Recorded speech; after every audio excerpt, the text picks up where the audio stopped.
Welcome back. I'm Felix, and today I'm reacting to Brit Mom Reacts Southern Comfort Food You Need to Try Before You Die.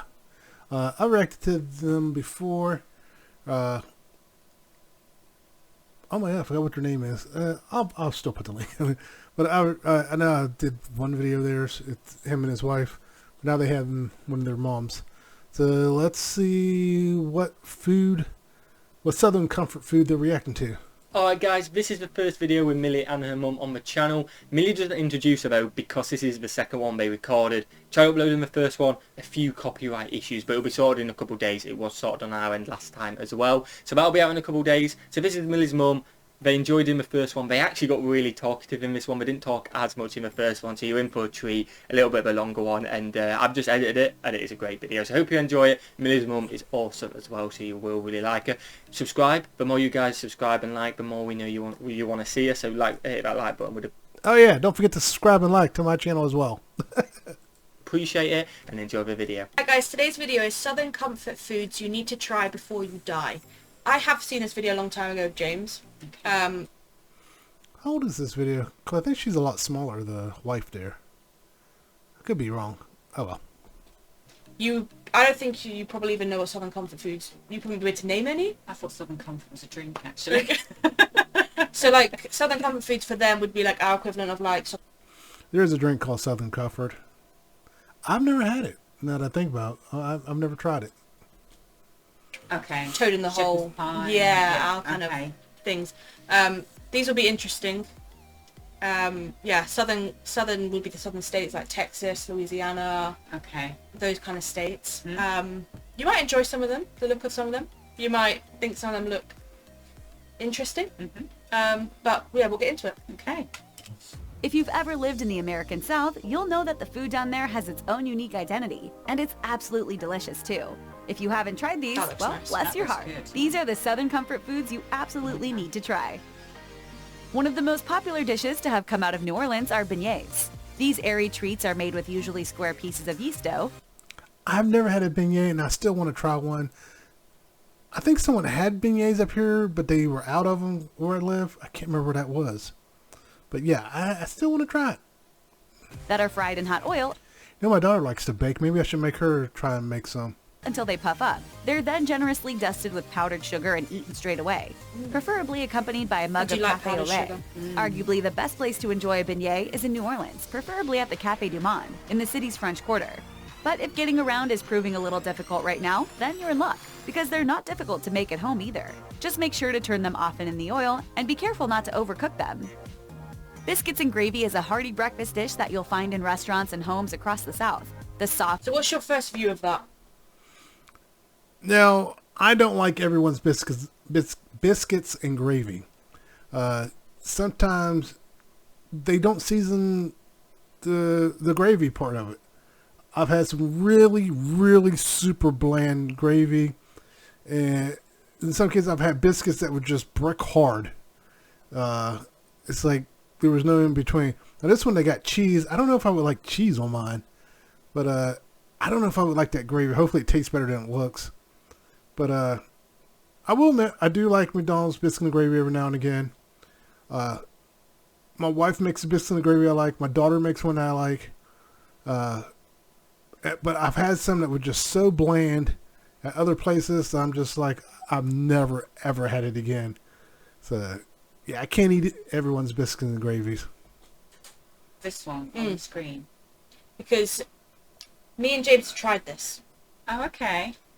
And I will openly say, and I've said it before, it looks disgusting. It does. But it doesn't taste. It's weird. Their biscuits. It's just going to go into it. Yeah. It's like similar to our scones, Okay. and the gravy is like sausage gravy. It's like a meaty gravy. Oh, wow. It's not like our bisto. I couldn't, actually looking at it, I couldn't even work out what it was, to be honest with you. Yeah. Some of them are a bit more runny than that. Okay. That's quite a meaty one. But it does taste really good. I was just thinking back to the previous one actually, and they look very like our traditional Jersey Wonders. Yeah. That sort of fried cake. Yeah. But everything's fried. Everything's better fried. Yeah. Flaky biscuits are smothered in white gravy, which is made from pork sausage drippings, milk, and flour. The gravy is seasoned with black pepper and typically includes pieces of the breakfast sausage too, making it even more flavorful. The good news is that sausage gravy is easy to make at home, and there are plenty of different recipes available online. Failing that, you could pick up some of the ready mix packets at the grocery store, although you'll really want to try the homemade stuff at least once. As for the biscuits, if making them from scratch just isn't feasible, the Pillsbury ones you pop open and bake will work just fine. Just don't let a southerner catch you taking those. We use Grands. My daughter has made biscuits from scratch. My mom used to make biscuits from scratch, but it's easier just to grab the Grands. Like, I actually make chicken and dumplings with Grands biscuits, and it's really good. So I actually learned that from my dad, who used to make biscuits and gravy or chicken and dumplings from scratch, and he started using Grands biscuit, and he's like, this is so much easier. And basically, if you get the butter tasted ones, it adds to the chicken and dumplings. Okay, so boiled peanuts sound kind of bland compared to roasted peanuts, but don't judge a book by its cover. These are actually really good.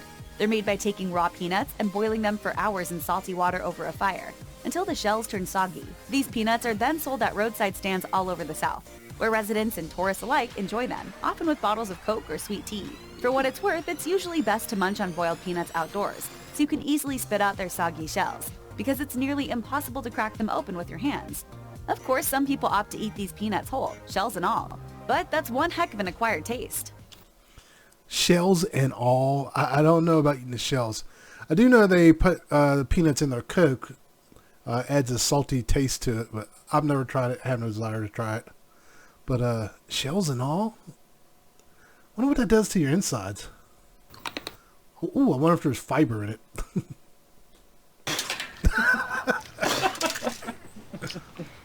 Okay. Do you like peanuts? Yeah, I do actually. Have you ever tried them boiled? I don't know. I haven't ever tried them boiled. I have had them raw, and I like them salted, and I like dry roasted. So you might have to give boiled a go. Maybe. Sounds like that's what you're missing. Yeah. Give it a try. For centuries, people have been making use of their stale bread by creating their own kinds of bread pudding. Never had bread pudding, so put that out there. Bread, cream, eggs, sugar, spices, and raisins, modern bread pudding is the heartiest of comfort foods and should do wonders for warming you up on a cold and dreary day. So how do you make bread pudding even better? Just add bourbon. In the South, people often add a few dashes of bourbon to a number of different recipes, and bread pudding is one of them. The bourbon combines with the cream and sugar to create a thick, warm sauce that is drizzled over the warm bread pudding right before serving. Wow. Brunswick stew. We have bread and butter pudding. Yeah, we do. Yeah. It's My mum grew up on bread and butter pudding, I think. Yeah, but it's mainly used. We mainly eat it after, don't we? It's like a Yeah, dessert. it's more of a pudding. Yeah, after Whereas a meal. that seems yeah. like more of a main meal. Yeah, and I don't think it has quite so much in it. I think. Bread and butter pudding? That just sounds so wrong to me. I think it's sort of just bread, milk, raisins, and I never really tried it as a child. No. But that with the bourbon would be really Yeah. nice. Be interesting to see what that tastes like. It was a hearty, tomato-based stew that's hugely popular in the South. It typically features lima beans, corn, and other vegetables, along with some sort of meat. The base includes barbecue sauce and a little hot sauce for some heat, too. Early human. versions of the stew Apart use from that. squirrel meat, but Yeah. if you're not brave enough to keep it authentic, you can always substitute the squirrel with rabbit, chicken, or just about anything else. Chicken or Virginians pork or claim the something. stew Yeah, like originated that. in their Brunswick County, while Georgians will tell you it was first made in the city of Brunswick, Georgia. Wherever it came from, however, it's a truly delicious comfort food that'll easily take the chill out of a wintry That's day. nice. I've had something similar to that. I don't remember if it was called Brunswick stew, but no, I've had stew, different kinds of stew, and I've had something very similar to that. I think I had squirrel before, but not in the stew. I'm just thinking I had squirrel. But, oh well. Bread, or loaf of any crusty bread for that matter. to That sop up is some French bread. Yeah. That's that Yeah. in like November. I do like cornbread actually as well. Have you tried it? Really nice. Have you actually? Yeah, yeah, because cornbread is also a bit like the Portuguese, is it Milão? Yes, They I have have it. yeah. Similar, isn't it? Yeah. We've not tried it yet. We've got a mix to make one. It's nice. Of all the southern goodness. Fried catfish is a simple dish that's available at most restaurants that serve fish in the South. And the good news is that catfish is pretty good for you, since it's Love me some fried fish. I don't care if it's catfish, bass, tilapia, whatever. Fried fish, it's just something about it. I had a couple different recipes. The basic recipe that we use is like cornmeal, salt, pepper, and that's pretty much it. Or salt, pepper, garlic. Now, I now add a little bit of flour to my cornmeal. Not too much flour. I don't want it floured. I want cornmeal, flour, more cornmeal to flour. I even try using like breadcrumbs to try out some things.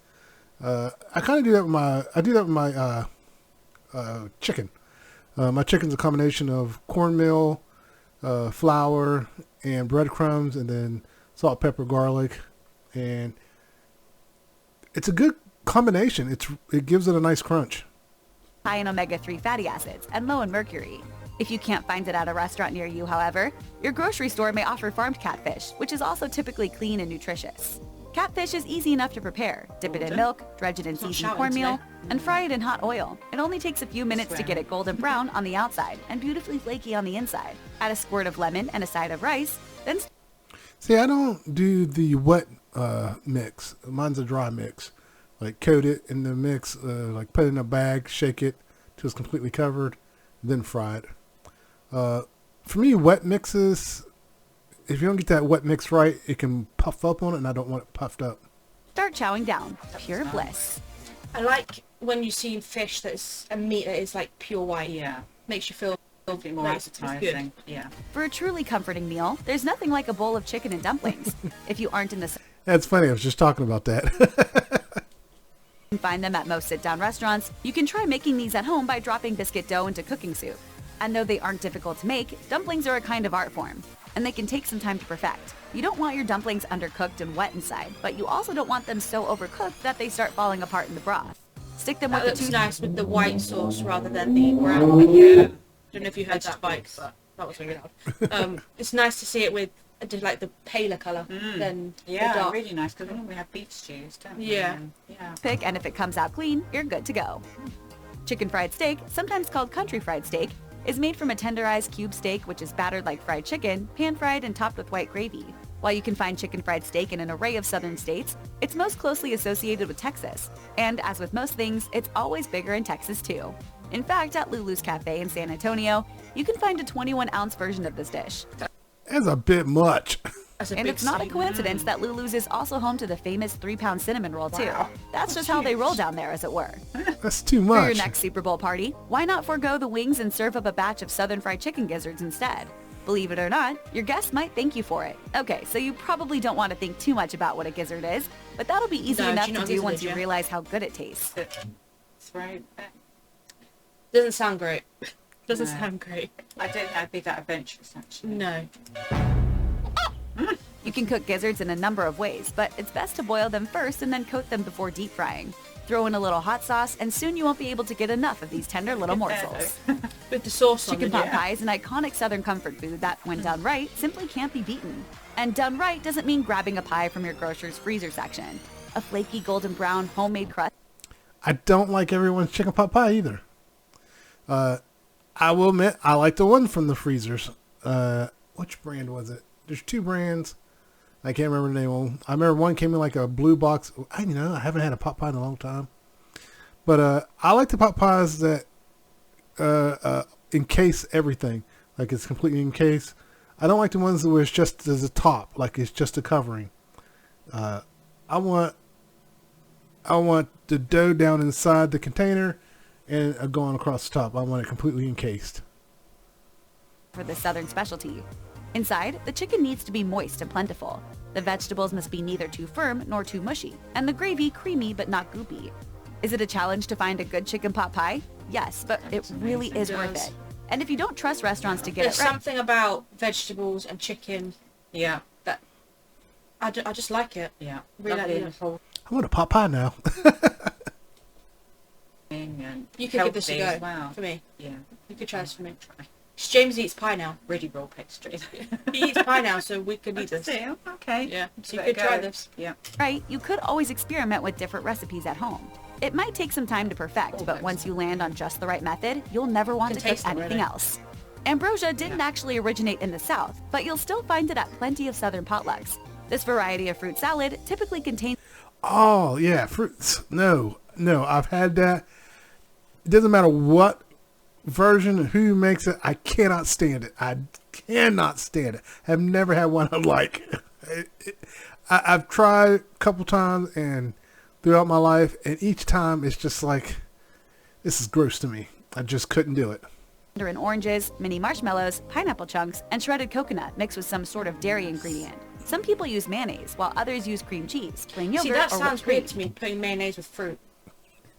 Yeah, I think I would probably go for the other option. Yeah. Like yogurty or... Yeah, mayonnaise with fruit sounds like a weird combination. Yeah. But I guess if it works, it works. Yeah. You might also find some potluckers add in bananas, cherries, and nuts too. Because why the heck not, right? Think of it like a banana split without the ice cream. And then maybe throw in some ice cream. You know, I've never had a banana split. I've had like banana ice cream or banana and ice cream together, but not an actual banana split.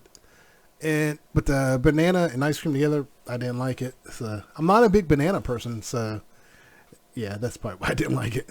Anyway, if you live north of the Mason-Dixon line, you've probably never experienced chitlins before, and you are most definitely missing out. Chitlins are made from the large intestines of a hog, and they need to be carefully cleaned and prepared before cooking, for obvious reasons. Typically, the intestines are soaked in baking soda and water, rinsed several times, turned inside out, and cleaned by hand before being boiled for several hours. And just in case you're doing this at home, be warned. Chitlins smell truly disgusting while they are boiling, so put some onion and lemon in the water to tone down the odor.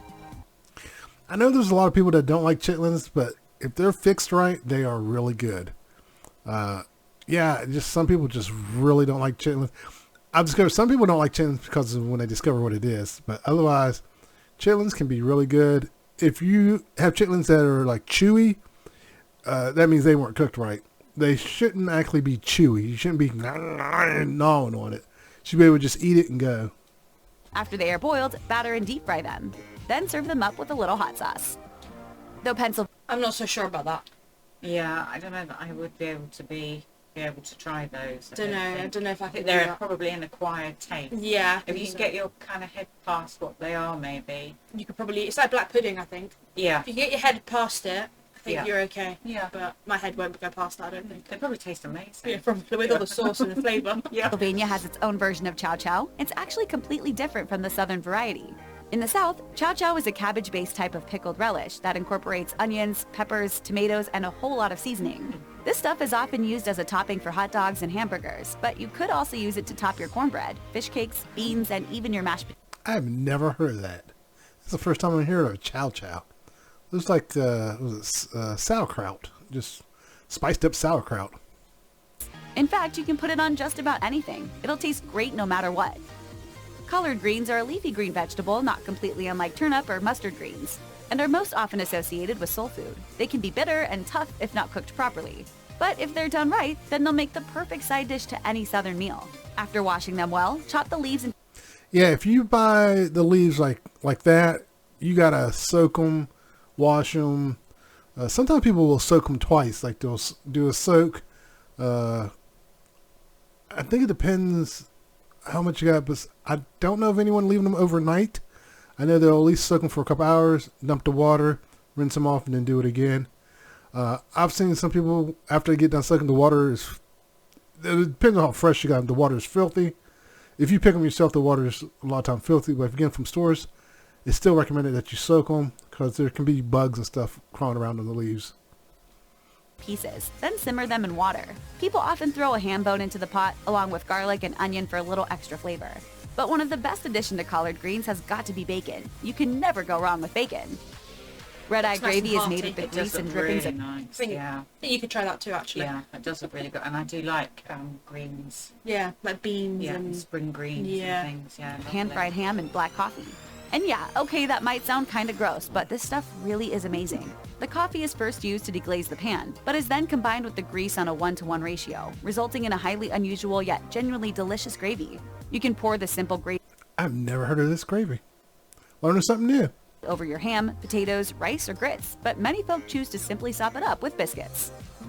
Crawfish, crayfish, crawdads, or mudbugs, whatever you call them in your neck of the woods, these freshwater crustaceans are some of the tastiest seafood out there.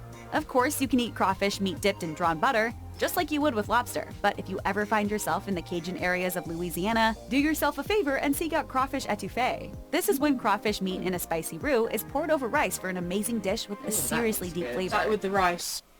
I haven't had good crawfish in a long time. I went to a buffet and they had crawfish and I was like, they got crawfish. So I got sick. Long story short, I got sick. I never have had them since at that place. They have them every now and again. I'm like, nope, I'm good. It's like, I'm not getting sick again. And when I say I got sick, it wasn't just a little sick. It was food poisoning sick. I instantly dropped like 10 to 15 pounds, possibly 20 pounds. Because my clothes were loose. I was dripping sweat. It was bad. It was really bad. Lucky enough, it was a week. It was like Friday night when it hit me. Because we came home. I was the only one that ate them. I came home, and next thing I know, ooh, I'm in the bathroom. That was it. That was all she wrote. Yeah. That looks like something Nice. I would taste. Yeah. Amazing dish with a seriously deep flavor.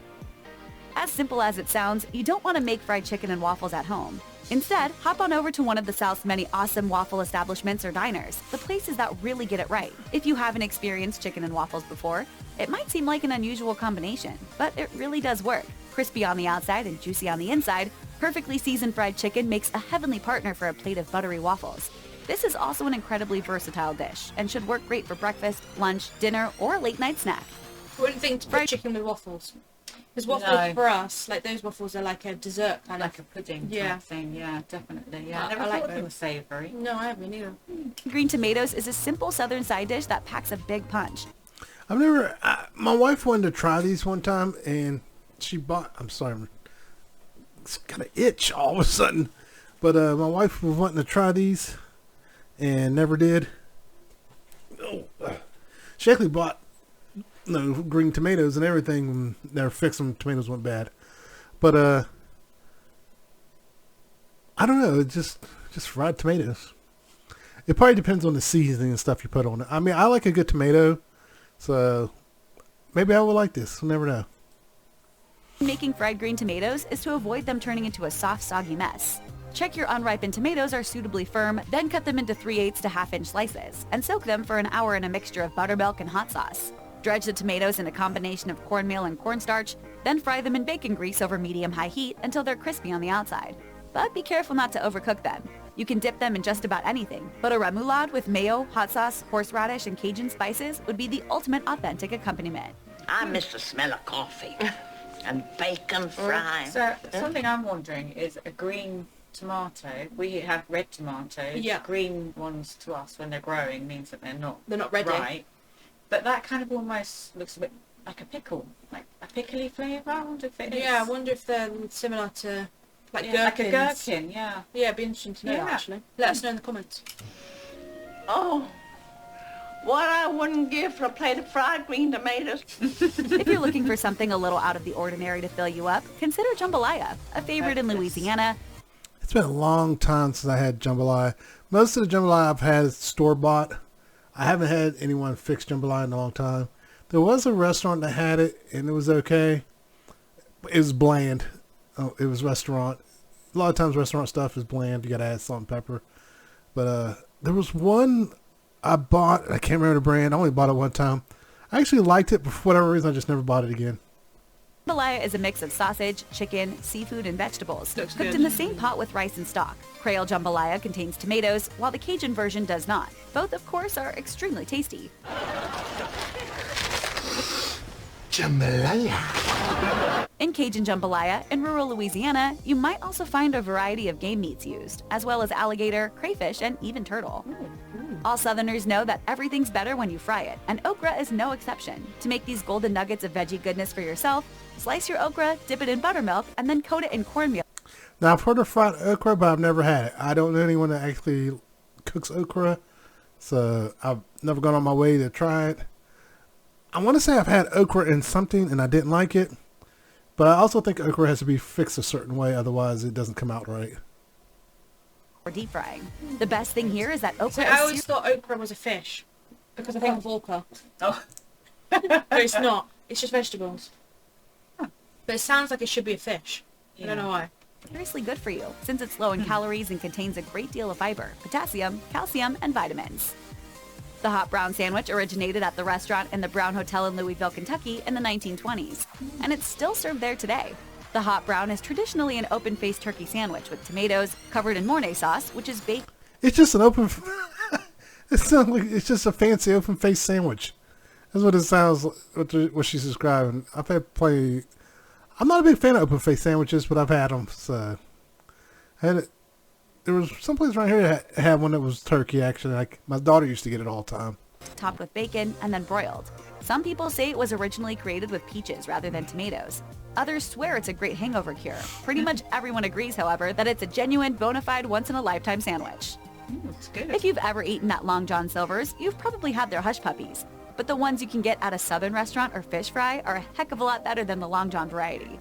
Hush puppies are basically balls of fried cornmeal batter that are often served alongside fried fish or shrimp. Though hush puppies aren't exactly complex, they're kind of like potato chips, in that it's virtually impossible to eat just one. Southern Depends on how it's made. If it's made wrong, hush puppies can be gross on the inside. So yeah, and I like vinegar with my hush puppies too. So it's gonna be like molten vinegar, or am I saying that right? But it's a certain vinegar I gotta have on it, and it tastes really good. pecan pie made with a splash of high-quality bourbon is I don't think I've ever had pecan pie. I had pecan ice cream, and I always spit the pecans out. I just don't like the pecans in my ice cream.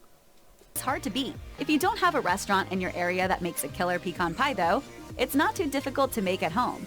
However, you'll want to experiment with the amounts of corn syrup, brown sugar, and bourbon you're using until you find just the right combination. And sure, So you me might... and James made this. Yeah, I was going to say, I had a feeling that Yeah. you said you'd had a go. And I'm not really like a nutty kind of person, No. but you don't really taste the pecans. Oh, okay.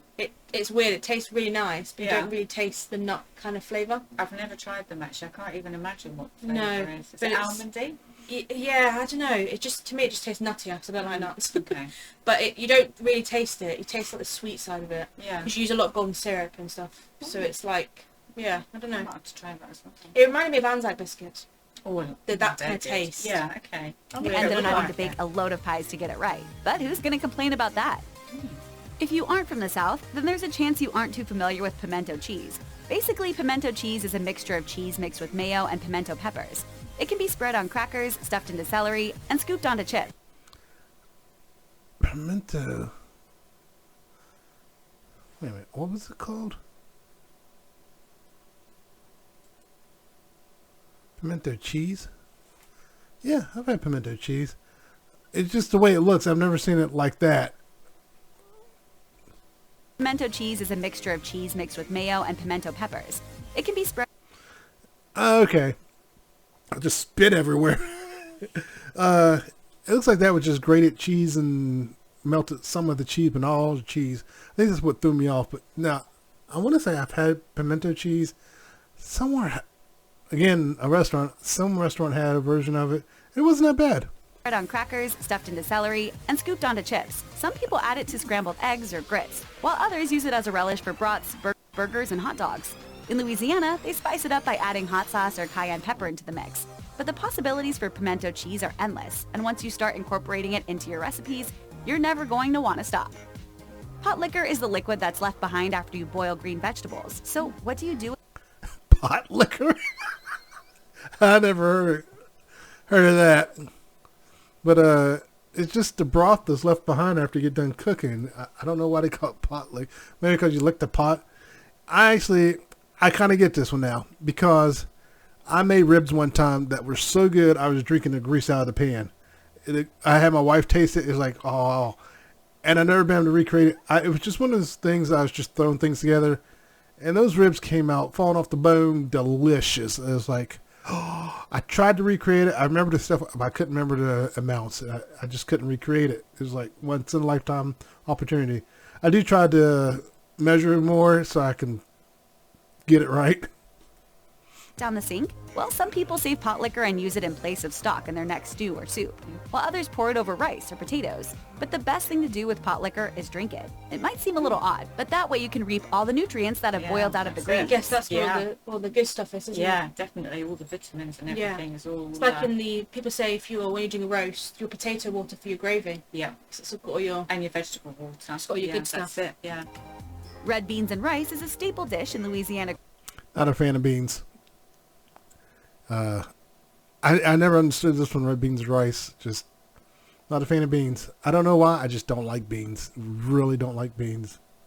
Unless you mush them up and make like a dip or something. Creole cuisine. Traditionally, families took the ham hocks, bones, vegetables, and beans that were left over from Sunday dinner and used them to create a scrumptious dish of spicy beans that were served with rice the next day.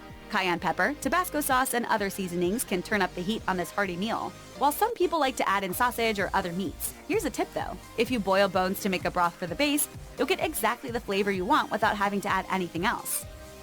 Gumbo is sometimes confused with jambalaya, but it's not the same thing at all. The key difference is that with jambalaya, the rice is cooked with the rest of the ingredients. With gumbo, however, the rice is cooked separately.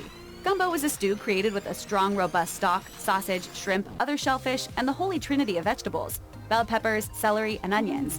The most important aspect of home cooking a great gumbo is perfecting the roux that's... Now I've had like store-bought gumbo, but I've never had anyone actually fix gumbo. Again, my daughter likes to cook. Maybe I'll see if I can get her to try and make a gumbo. used as its base. Or you could just head down to New Orleans and get someone to make it for you. Your call. Where's my mac and See, the gumbo looks good. It looks not appetizing, but everything in it I like. So I Yeah. feel like I'd try it. Yeah. Like I would, I think the jambalaya would be one. yeah, with the rice. Because it reminds me of paella as well. Yeah, I It's the suppose same similar. sort of thing. Yeah.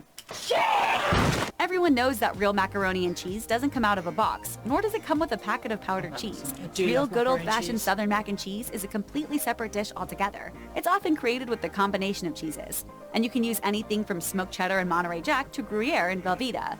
Southern recipes usually feature heavy whipping cream, evaporated milk, or both. I cannot eat everyone's mac and cheese. My mom makes a good mac and cheese. I made a good mac and cheese. I haven't cooked in a lot. It's a lot of work, so I actually don't like cooking it. I need to try making it again. I used Philadelphia cream cheese along with shredded cheese and slices of cheese and seasonings, and there was someone I saw use cottage cheese. They do like a layer of cottage cheese. Like they drained it and then they put the cottage cheese curds in it, and I never tried it, but I thought that was interesting. But yeah, I don't know. The way I made my mac and cheese, it'd be the macaroni, cheese. Now one time I put cheese in first, but the cheese burned, so I don't recall ever doing that again. But macaroni, layer of cheese, macaroni, and a layer of cheese. Usually 2 layers, depending on how deep the dish is I'm using. But usually 2 to 3 layers, and it comes out really good. And I like seasoning, so I use salt, pepper. My go-to is salt, pepper, garlic, and sometimes I'll add a little extra. But if you can get that salt, pepper, garlic balance right, that's really all you need a lot of times. And the dish is baked in the oven until the sauce is creamy and the That's top so is crispy. cheesy. No matter how much you love macaroni and cheese, you've never really tried it until you've had it in the South. You might have seen sweet potato casserole at Thanksgiving dinner and passed it by, but it's time to stop sleeping on this delicious dish. Though some folks love it topped with charred marshmallows, others prefer a topping made with brown sugar and pecans. Give it a go, and you'll soon realize that this often overlooked Thanksgiving side dish deserves a place on your dinner table My wife makes this for Thanksgiving or every now and again. all through the year. So you've been noticed in America, you could just add anything to Yeah. a dish and it works. Yeah, I know, yeah. It's great. Check out one of our newest Like videos free right here. license. Yeah, What's interesting is watching UK people react to our foods. I was watching one video, a girl was talking about you can't get good bread. It's not the first time I heard it. They said you can't get fresh bread or fresh cheese or fresh milk. And I'm like, yes, you can. If you're going to Walmart to get that stuff, then no, you just have to find wherever someone's making fresh bread. You can get freshly baked bread that's made every morning. You just got to know where to go. As for cheese, it depends on what cheese you're looking for.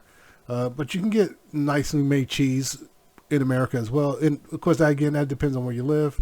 And milk, it depends on what you're looking for, because now in some states you can get unpasteurized.